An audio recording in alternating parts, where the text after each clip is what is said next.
தாயும் தந்தையும் போதுமே.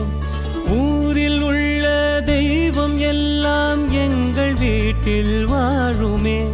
யாரும் இல்லை என்றுதான் இங்கு யாருமே இல்லை.